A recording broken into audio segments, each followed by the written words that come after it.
So this was confusing for me when it came to the MPC Live 3. On the MPC Live 3, you have this microphone right here. When you hit this mic on button, it turns on that microphone.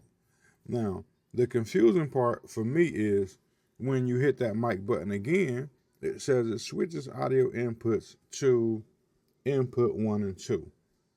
Now, the confusing part for me was when you go into the sampler with input 1 and 2 selected, even if you have audio playing, and I do have audio playing right now, you just can't hear it, you're not getting any input.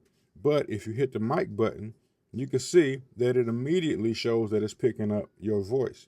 Now, for the longest time, I couldn't figure out how to fix that problem. So I go back to these inputs back here, no audio.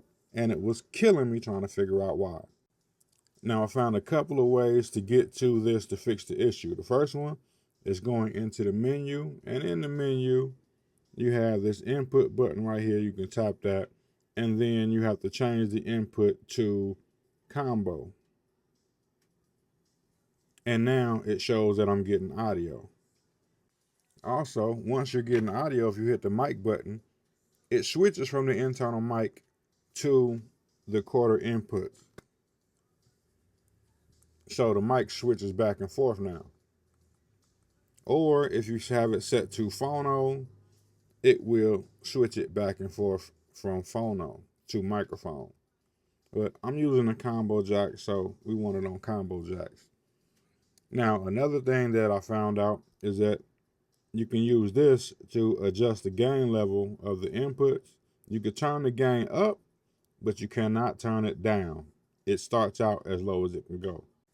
Also, another way to get to that window is there is a secondary function on the menu button. So if you double tap the menu button, it also goes to these inputs. Inside these inputs, you can also take this left and right input and hit link, and it turns it into a stereo pair. And if you switch it to the microphone, you can also use that to turn on phantom power if you have a microphone that requires phantom power.